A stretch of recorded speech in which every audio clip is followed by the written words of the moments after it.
ഇന്ന് ഞാനൊരു ടേസ്റ്റി ആയിട്ടുള്ള സ്പെഷ്യൽ ചമ്മന്തിയുടെ റെസിപ്പി ആയിട്ടാട്ടോ വന്നിരിക്കുന്നത്.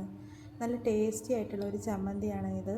ഇന്ന് ഓഫീസിൽ പോകുമ്പോൾ തന്നെ പറഞ്ഞു എനിക്ക് ഈ ചമ്മന്തി ഉണ്ടാക്കി വെക്കണമെന്ന്.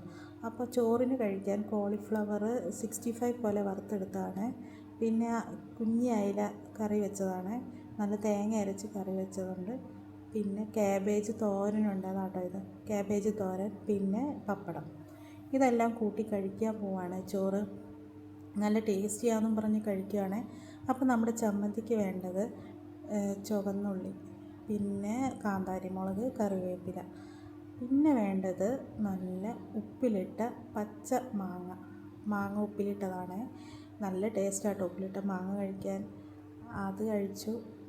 അത് കഴിഞ്ഞ് അത് വെച്ച് ഇങ്ങനെ ഈ ചമ്മന്തി ഉണ്ടാക്കാമെന്ന് വിചാരിച്ചു. അങ്ങനെ ഉണ്ടാക്കിയാട്ടോ ചമ്മന്തി. ഈ ചമ്മന്തിയുടെ പ്രത്യേകത എന്താണെന്ന് വെച്ചാൽ നല്ല കാന്താരി മുളകിൻ്റെ ടേസ്റ്റും ഉണ്ട്, പിന്നെ ഉപ്പുമാങ്ങയുടെ ടേസ്റ്റും ഉണ്ട്. അപ്പോൾ ഇത് ഈ രണ്ട് കോമ്പിനേഷനും കൂടി വരുമ്പോൾ ചോറ് കഴിക്കാൻ നല്ല ടേസ്റ്റാണ്. അപ്പോൾ ഇതെല്ലാം കൂടെ ഒന്ന് ക്രഷ് ചെയ്തെടുത്തതിന് ശേഷം ആവശ്യത്തിന് ഉപ്പും ചേർത്ത്, പിന്നെ നമ്മുടെ നല്ല വെളിച്ചെണ്ണ ഒഴിച്ചു കൊടുക്കുക. എരിവും ഉപ്പും ഒക്കെ ഒന്ന് ബാലൻസ് ആവും. ഒരു വെളിച്ചെണ്ണയുടെ ടേസ്റ്റ് ഒന്നും വരുന്നില്ല കേട്ടോ. നല്ല കാന്താരി മുളകിൻ്റെയും ഉപ്പുമാങ്ങയുടെയും ടേസ്റ്റാട്ടോ ഈ ചമ്മന്തിക്ക് വരുന്നത്. നല്ല ടേസ്റ്റാണ്. എല്ലാവരും ട്രൈ ചെയ്ത് നോക്കണം, കഴിച്ചു നോക്കണം. പിന്നെ ഉണ്ടാക്കി നോക്കിയിട്ട് അഭിപ്രായം പറയണേ.